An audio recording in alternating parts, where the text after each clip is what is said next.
Hello and welcome to Math for Juniors with me, Miss Marks, and my assistant Snail. Oh, Miss Marks, I just lost some money over a bet. I still don't know how he beat me though. Oh, what was the bet on? It was about eating more chocolates. And you lost it, huh? I can't believe this. Actually, he kept laddus next to me. It was difficult to concentrate. Smart guy, huh? You also should try and be smart, Snail, huh? People will come and use you otherwise. That's true. The only way I can improve my smartness is by constantly adding knowledge. Why just add, huh?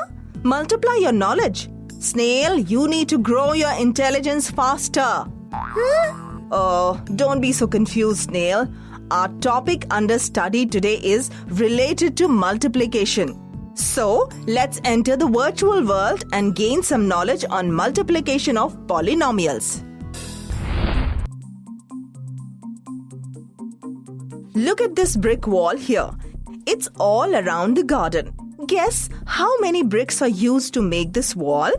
Well, the number of bricks in each side of wall can be obtained by multiplying the number of bricks in a row with the number of rows.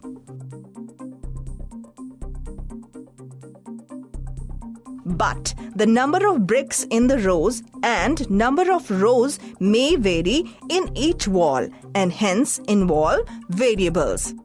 So in order to find the number of bricks, one needs to know how to multiply algebraic expressions, in particular polynomials. Sounds complicated, huh? Not to worry. Let's find all about it in this module on multiplication of polynomials, where we study how to multiply a monomial with another monomial and with another polynomial. Then see to multiply two binomials and then proceed to multiply a polynomial with another polynomial. Let's find out solution of the problem at hand. There are 9 rows in the wall and each row consists of Y bricks.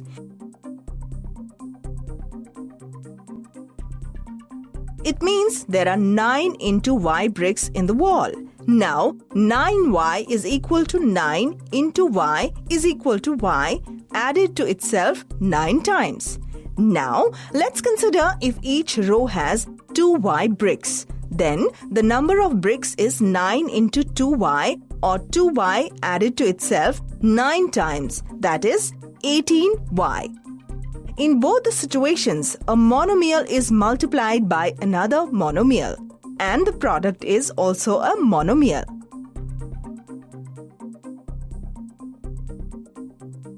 Let's now consider some more examples to understand the product of monomials better. What about 4y into 2y square? Here, the coefficient 4 and 2 are multiplied first, and then the algebraic part of first and second monomial, that is y and y square, is multiplied. So the product is 8y cube. Notice that the coefficient of product monomial is the coefficient of first monomial into second monomial. And the algebraic factor is also equal to the algebraic factor of 4y into algebraic factor of 2y square. What if there are more than 2 monomials? Then how do we find their product?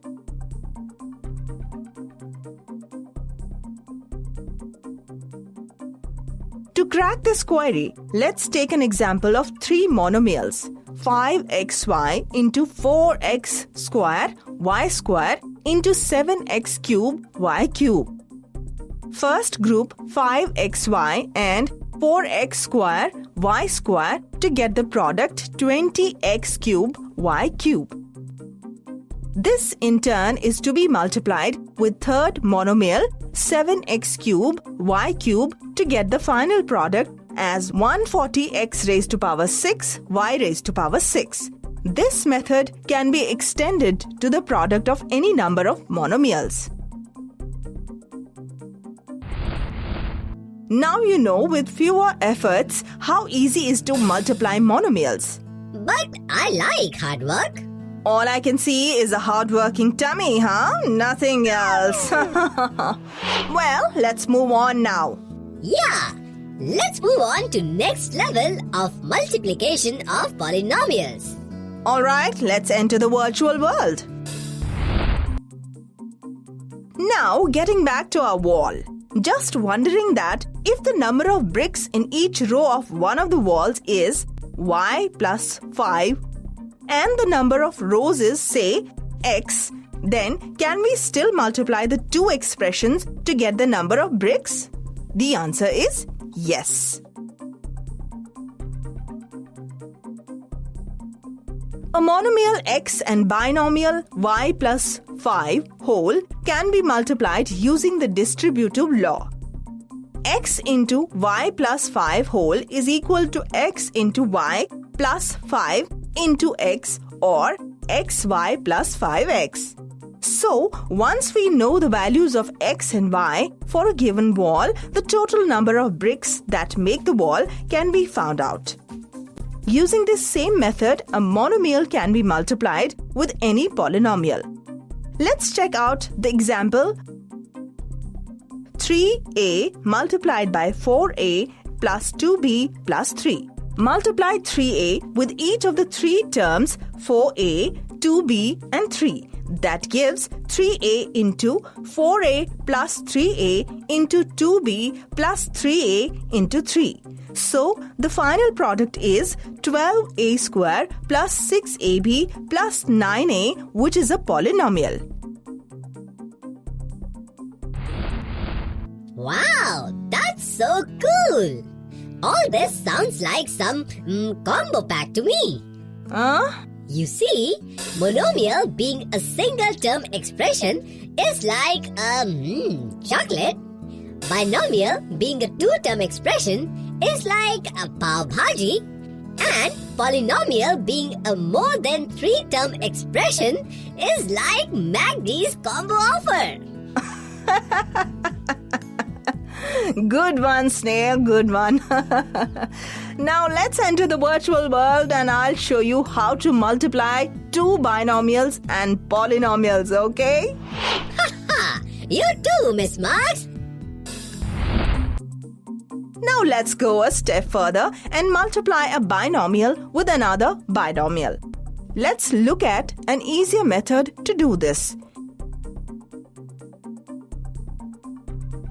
It's called the FOIL method. F stands for first, O is outer, I is inner, and L is last. Do the first term of each binomial first. That is 2a into 3a. Now take the outer terms that are 2a into 3b. Next, multiply inner terms that is 4b and 3a. Lastly, multiply the last terms that is 4b and 3b.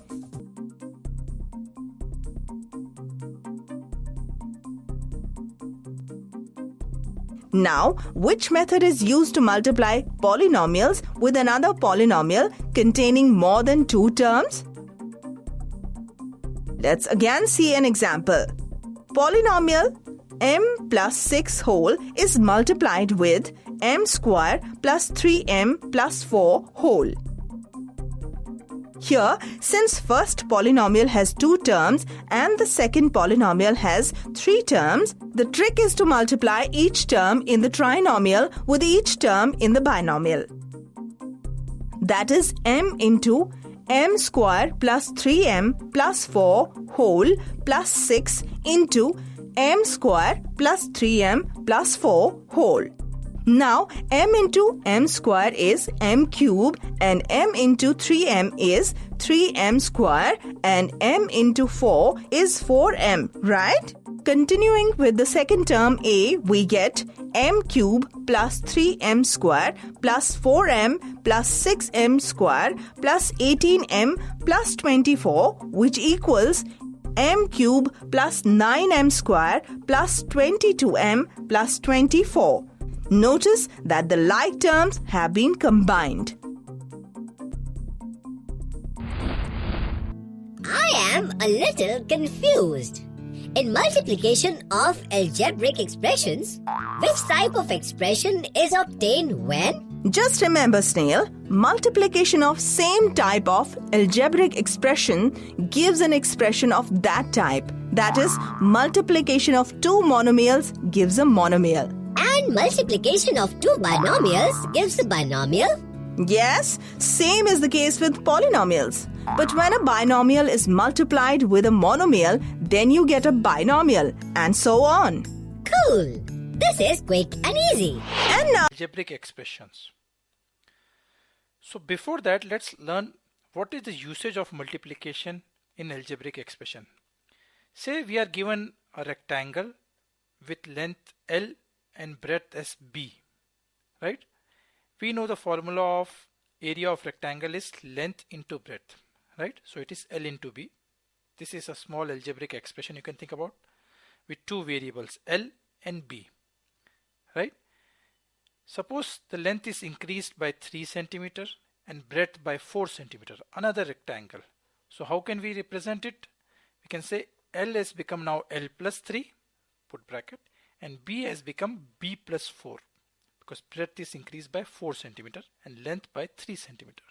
So the new area would be L plus 3 into B plus 4. Remember children, put brackets. Don't just write L plus 3 into B plus 4. It will mean very different thing. Length is increased by 3 cm, so L plus 3 bracket into breadth is increased by 4, so B plus 4 bracket B plus 4. So as you can see, the new area of that other rectangle would be L plus 3 into B plus 4. So this is nothing but an algebraic expression, the product of L plus 3 and B plus 4. So that's what is the usage of multiplication of algebraic expression. Now let's learn how to perform it. Let's start with simple algebraic expression with just one term, that is monomial by monomial. So here is a sample question. Multiply 4a by 3b. So 4a is one algebraic expression with one term 4a, and we have to multiply it with 3b, right? If there was no a or b, what would the answer be? 4 into 3 is 12. Think multiplication of algebraic expression also in very similar way. How do we do it?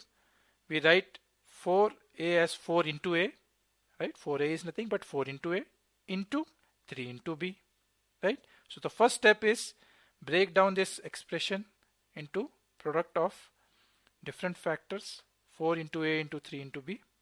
Now take the constants together, because using the commutative law we can actually rearrange any of these because it's entire multiplication sign, right? A into b is same as b into a. So we take 3 here and a moves to the next place, so it becomes 4 into 3 into a into b. So constants are together so that we can multiply them easily, and variables a and b are together. Next step, we can multiply the constant 4 into 3 is 12 and a into b is ab. So the answer is 12ab. 4a into 3b is equal to 12ab. Pretty simple, right? Let's try another example.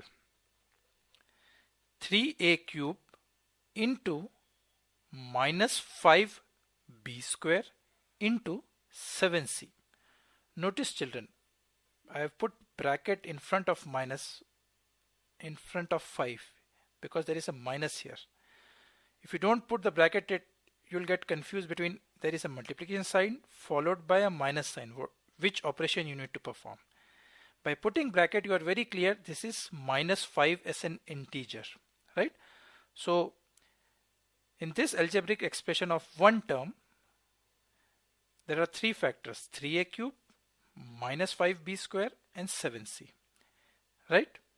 So here we are having each of them is a monomial, right?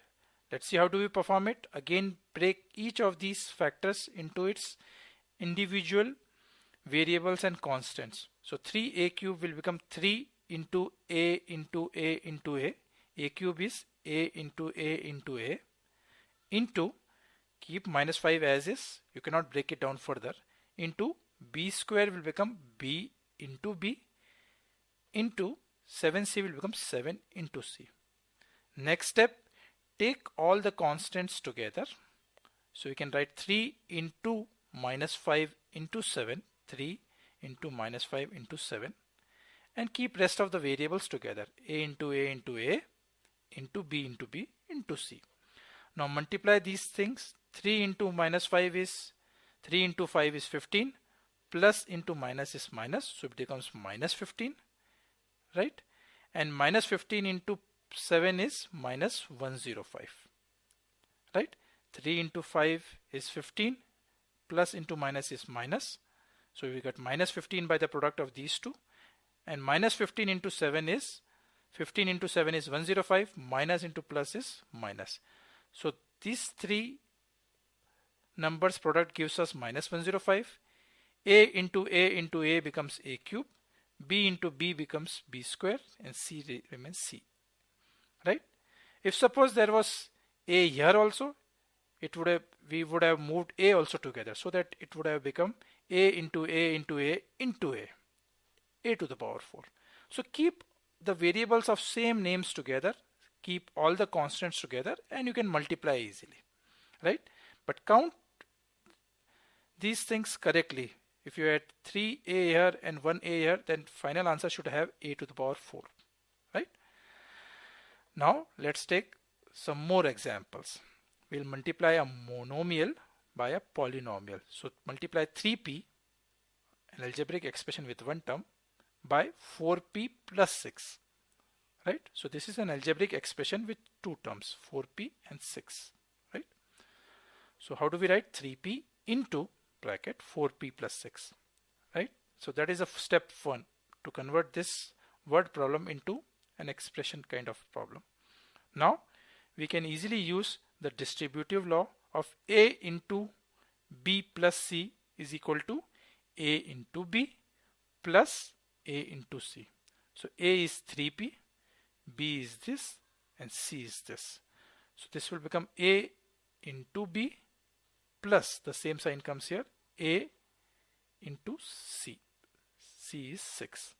So we get 3p into 4p plus 3p into 6. Or in other words, whatever is outside this bracket, you multiply this with both of this. If there were three things, you would have multiplied with all of them, right? Now this has become multiplication of monomial by monomial. So you can easily multiply 3p into 4p. We have learnt in our previous example. This become 3 into 4, which is 12. P into p becomes p square. Very simple. And same thing you do here. 3p into 6. Take constants together. So 3 into 6 is 18. P is the only variable, so it becomes 18p. So the answer of this is 12p square plus 18p. अभी हम लोग पढ़ेंगे एक एक step करके multiplication of algebraic expressions, जिसमें first है multiplication of monomials. आप पहले ही पढ़ चुके हैं मोनोमियल्स क्या होता है, ठीक है। Monomials, binomials and multiplication of two binomials.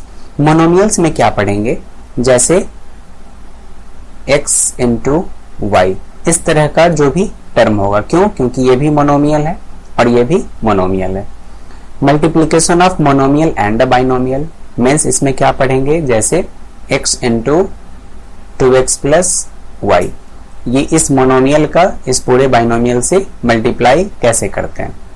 Third is multiplication of two binomials, जिसमें पढ़ेंगे ऐसा होगा 3x प्लस 2y, मीन्स कि ये भी एक बाइनोमियल और इसका मल्टीप्लाई करना है किससे, 3x प्लस 4y से, मीन्स कि बाइनोमियल का मल्टीप्लिकेशन बाइनोमियल से, ठीक है। अभी हम लोग थ्योरी पहले ही पढ़ चुके हैं। अभी हम कवर करेंगे एक्सरसाइज और एक एक क्वेश्चन में ही देखेंगे पूरे कॉन्सेप्ट को। अगर आप इस सेशन को पूरा कंप्लीट देखेंगे तो आपका multiplication of algebraic expression complete हो जाएगा। अभी इस पार्ट में हम बेसिक एक्सरसाइज का जो क्वेश्चन है वो लिए हैं। इसके बाद एक और पार्ट होगा जिसमें हम एडवांस लेवल ऑफ क्वेश्चन को कवर करेंगे। फर्स्ट क्वेश्चन इज दैट, अभी हम कुछ रूल देखेंगे। रूल में क्या है, जैसे पहले ही हम बता चुके हैं पर अभी फिर से एक बार और देखेंगे। जब भी साइन का मल्टीप्लाई करेंगे, जैसे सेम साइन को अगर मल्टीप्लाई करेंगे, जैसे प्लस को अगर प्लस से मल्टीप्लाई करेंगे तो प्लस होगा, माइनस और माइनस को मल्टीप्लाई करेंगे तो भी प्लस होगा। लेकिन डिफरेंट साइन को मल्टीप्लाई करेंगे, सेम लाइक साइन को मल्टीप्लाई करेंगे तो प्लस और अनलाइक साइन को मल्टीप्लाई करेंगे तो माइनस। जैसे प्लस और माइनस को मल्टीप्लाई करेंगे तो माइनस, और माइनस प्लस को मल्टीप्लाई करेंगे तो भी माइनस। तो ये समझ में आ गया होगा, ठीक है।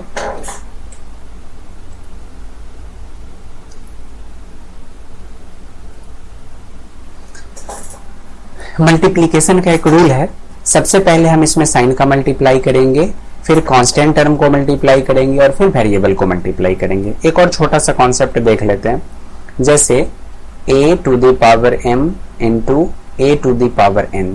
तो ये क्या होगा, एक्सपोनेंट में हम लोग पहले ही पढ़ चुके हैं। अगर एक्सपोनेंट में कोई प्रॉब्लम आ रहा है तो फिर आप एक्सपोनेंट का जो मेरा सेशन है, वीडियो है, वो आप देख सकते हैं, ठीक है। तो यहाँ क्या हो जाएगा, a to the power m plus n, ठीक है। इस कॉन्सेप्ट को हम लोग पूरे में यूज करेंगे।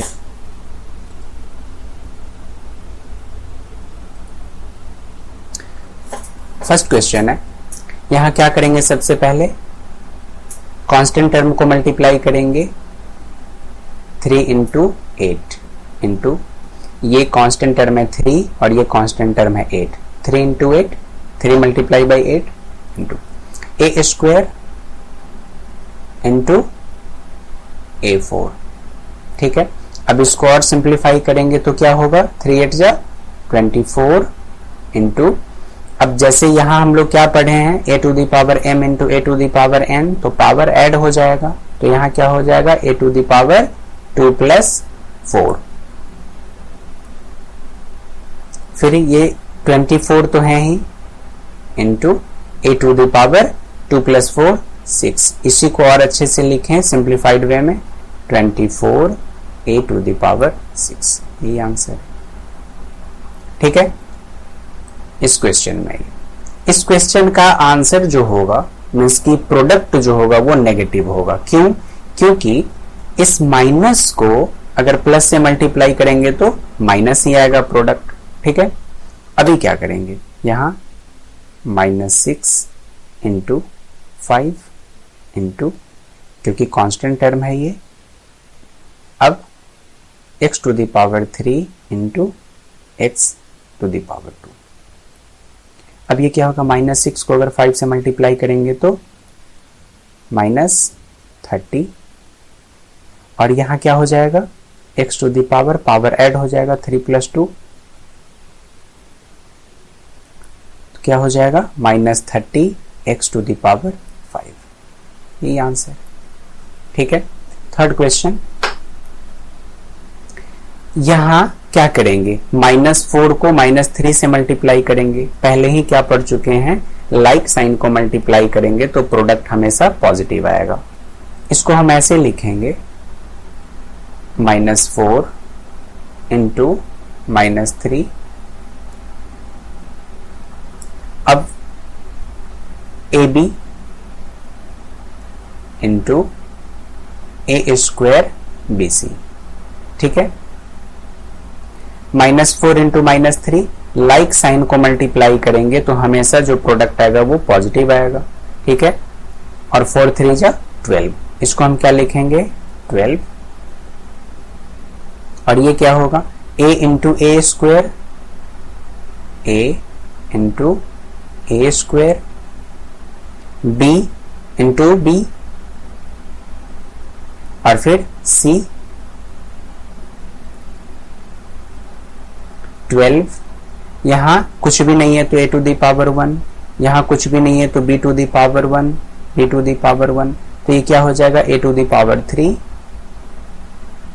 b टू द पावर 2, और सी, यही आंसर है।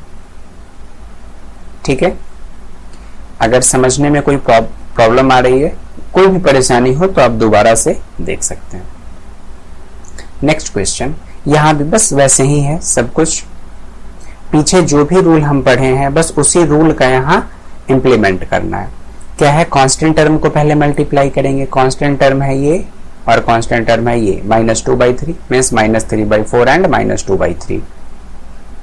क्या हो जाएगा ये, -3/4 इंटू -2/3। आप यहाँ मल्टीप्लीकेशन का साइन दे भी सकते हैं या नहीं भी दे सकते हैं। अंडरस्टूड है कि अगर कोई साइन नहीं होगा तो वो मल्टीप्लीकेशन ही होगा। अभी यहाँ क्या टर्म बच गया, a b⁻³ into a² b⁻4। अभी क्या होगा, अब इस दोनों का प्रोडक्ट तो पॉजिटिव आएगा। ठीक है, 3/4 इंटू 2/3, क्या लिखेंगे, a कुछ भी नहीं है तो यहाँ a⁻1 into a² b⁻3 into b⁻4।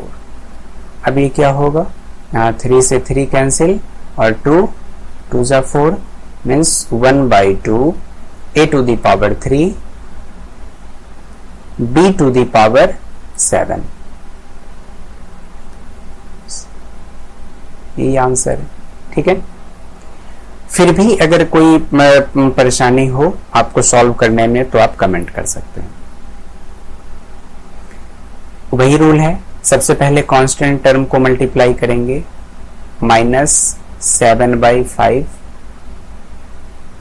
Into 3/2 into -6/5 x²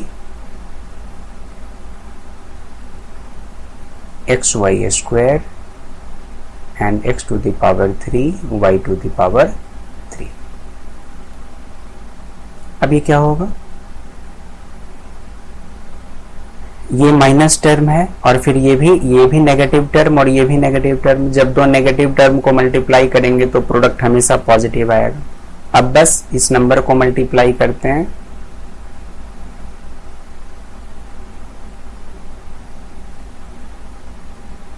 यहाँ क्या है, कुछ भी नहीं है तो 1, y कुछ भी नहीं है तो 1, y⁻1 लिख सकते हैं। क्या हो जाएगा, x⁻2 + 1 + 3 2 + 1 + 3 y⁻1 + 2 + 3 और तो कोई टर्म है नहीं, बस x और y है। यहाँ चेक करेंगे कि किसी से कोई कैंसिल तो नहीं हो रहा है, 2 3 6 और कोई भी किसी से कैंसिल नहीं हो रहा, तो सबको मल्टीप्लाई कर देंगे, मीन्स 7 × 3 × 3/5 × 5। और इधर ये क्या हो जाएगा, x⁻2 + 1 3 + 3 6 y⁻2 + 1 3 + 3 6 मीन्स 7 3 = 21 21 × 3, यहाँ मल्टीप्लाई कर लेंगे रफ में, 21 × 3 3 1 = 3 3 2 = 6 63 by 5 5 = 25 x⁻6 y⁻6। यही आंसर होगा। ठीक है, नेक्स्ट क्वेश्चन, उसी रूल का फिर से यूज करेंगे। क्या होगा, 2 × -5 × -6, ये तो कांस्टेंट टर्म का मल्टीप्लाई किए। अभी वेरिएबल टर्म को लिखेंगे, a²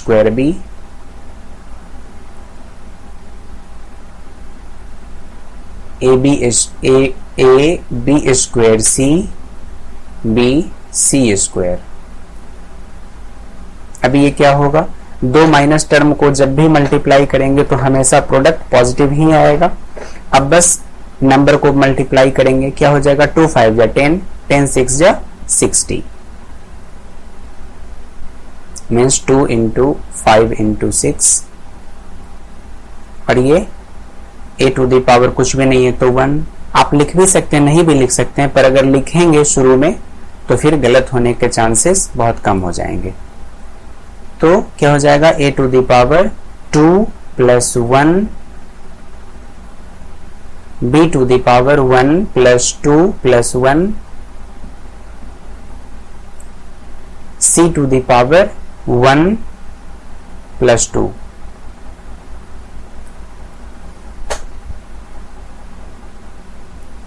फाइव टू जा 10, 6 जा 60, a to the power 3, b to the power 2 plus 1 3 plus 1 4, c to the power 3। यही आंसर है।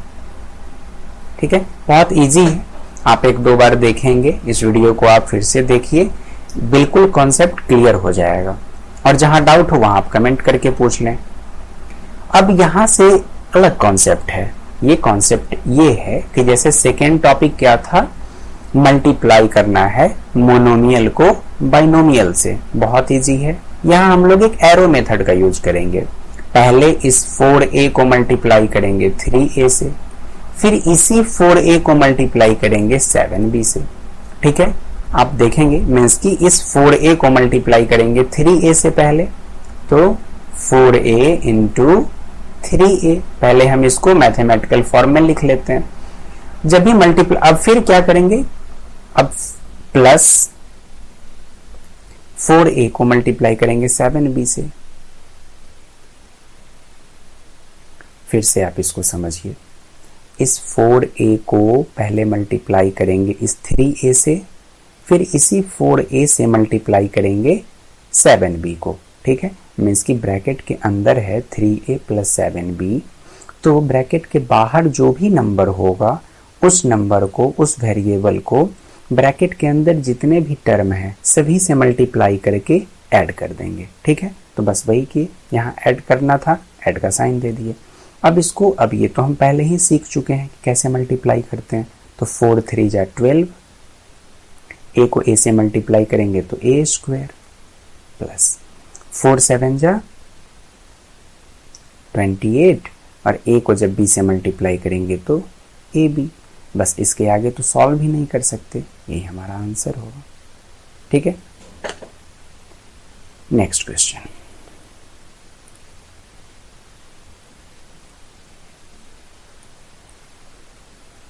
अब इस 5a को ब्रैकेट के अंदर क्या है, 6a minus 3b, means 5a को सबसे पहले मल्टीप्लाई करेंगे 6a से, और फिर इसी 5a से मल्टीप्लाई करेंगे माइनस 3b को। ठीक है, करते हैं 5a इंटू 6a, और फिर 5a इंटू माइनस 3b। ठीक है, अब 5a इंटू 6a, 5 6 जा 30, a को a से मल्टीप्लाई करेंगे तो a स्क्वायर, और फिर ये क्या हो जाएगा, 5 को 3 से माइनस 3 से मल्टीप्लाई करेंगे तो माइनस 15, और a को b से मल्टीप्लाई करेंगे तो ab। अब इस पूरे टर्म को, ये तो पॉजिटिव टर्म है, ये नेगेटिव टर्म है, तो क्या हो जाएगा, रिजल्ट हमेशा नेगेटिव। 30 को 15 से मल्टीप्लाई करेंगे, क्या हो जाएगा, 15 3 जा 45, और एक 0 है 450। a स्क्वायर को a से मल्टीप्लाई करेंगे तो a टू द पावर 3, और बस b, यही आंसर होगा। ठीक है, next question.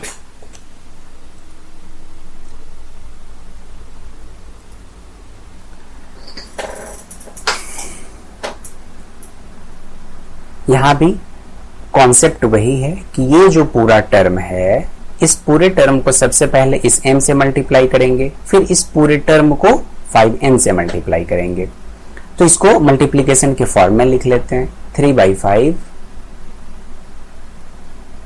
m square n into m, और फिर हम क्या बताए कि दोनों टर्म को ऐड करेंगे। ऐड करना है किसको, फिर से 3/5 m square n into 5n।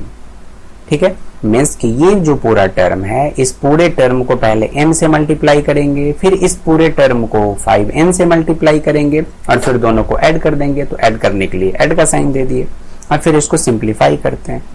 3/5 है और इधर तो कुछ भी नहीं है, मीन्स कि 1 है, तो 3/5 को अगर 1 से मल्टीप्लाई करेंगे तो 3/5। m स्क्वायर है, यहाँ m 1 है, तो m टू द पावर 2 + 1 3 और फिर n प्लस ये भी 3/5 इंटू 5 m स्क्वायर और n भी 1 और यहां भी n 1, तो n स्क्वायर।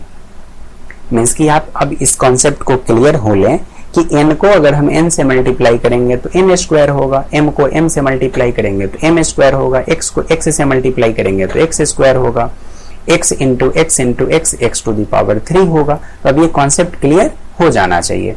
अब ये होगा 3/5 m क्यूब n प्लस यहाँ 5 से 5 cancel 3 m square n square. ठीक है, अब क्या हम इस दोनों को आगे ऐड कर सकते हैं? नहीं ऐड कर सकते। क्यों? क्योंकि लाइक टर्म नहीं है। यहां है m क्यूब n और ये है m स्क्वायर n स्क्वायर, तो बस यही हमारा आंसर होगा। इसके बाद हम इसको सिंप्लीफाई नहीं कर सकते। यहाँ एक और क्वेश्चन है, हम फिर से उस कॉन्सेप्ट को रिपीट करते हैं। ब्रैकेट के बाहर जो नंबर है या फिर जो भी वेरिएबल है, उस वेरिएबल को ब्रैकेट के अंदर सभी टर्म से मल्टीप्लाई करेंगे। मीन्स अगर ये 90 स्क्वायर को सबसे पहले t से मल्टीप्लाई करेंगे और फिर इसी 90 स्क्वायर को 70 क्यूब से मल्टीप्लाई करेंगे तो क्या होगा? 90 स्क्वायर, इसको हम ऐसे लिखेंगे 90 square into T plus 90 square into 70 cube. अब इसको मल्टीप्लाई करेंगे 9 टी स्क्वायर इंटू टी, तो टी क्यूब प्लस 9 इंटू 7 63, 9 7 जो 63, T square into T cube means T to the power 5। यही आंसर। ठीक है,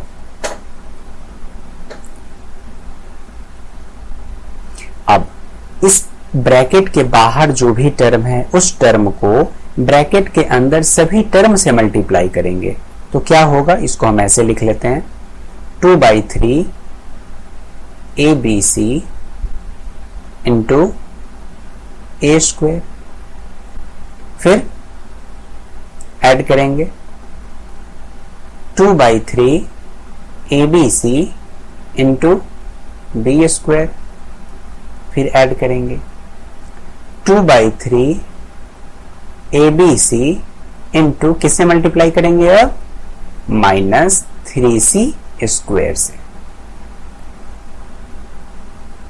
अब ये क्या होगा? 2/3, यहां a के ऊपर a टू द पावर कुछ भी नहीं है तो 1 है, तो 1 + 2 3 means a to the power 3 BC plus 2/3 a B1 b to the power 1, यहाँ b to the power 2 means b to the power 3 C plus, अब ये जो टर्म है ये तो पॉजिटिव टर्म है और इसको मल्टीप्लाई करना है नेगेटिव टर्म से, तो जो प्रोडक्ट आएगा वो तो नेगेटिव आएगा।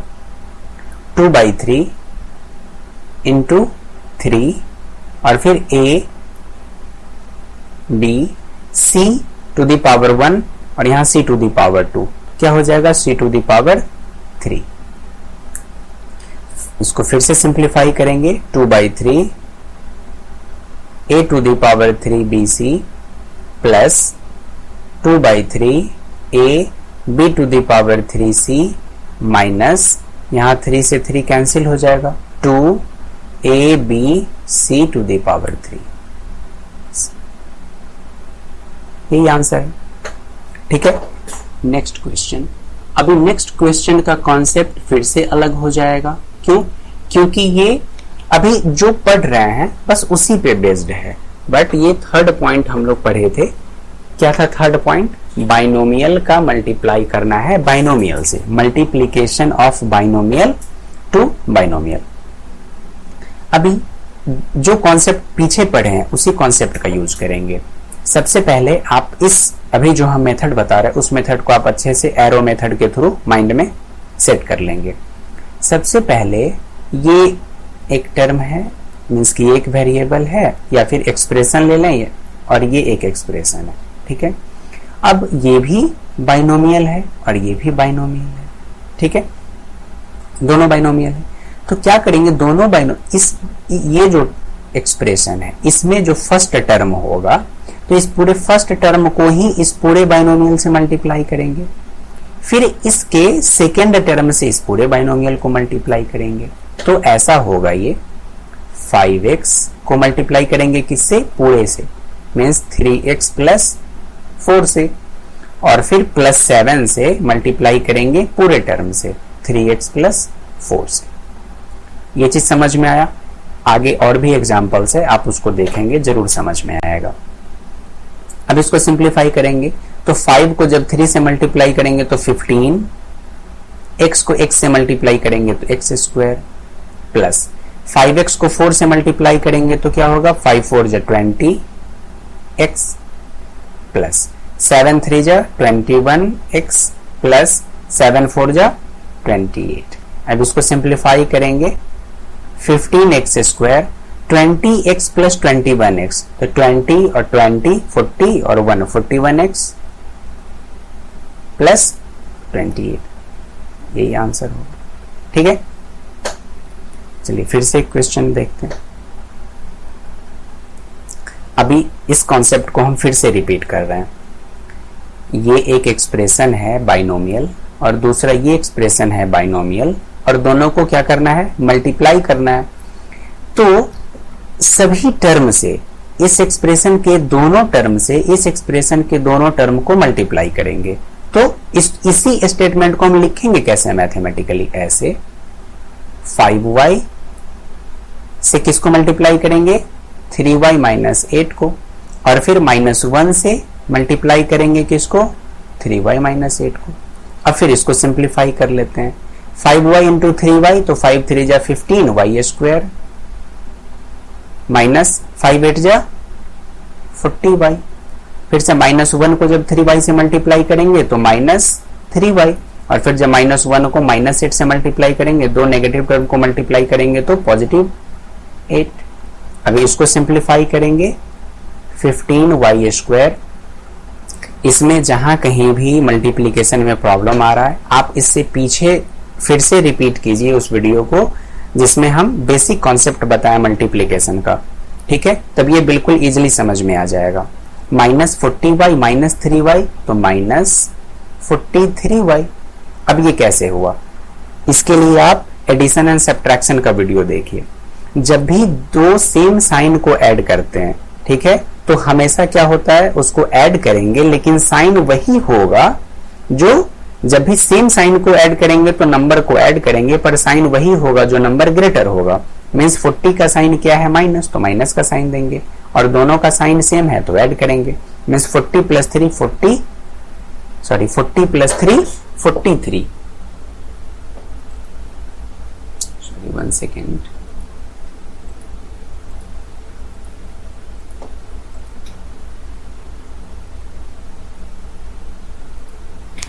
हाँ, 40 माइनस 3 क्या होगा, -43y प्लस 8, यही आंसर है, ठीक है।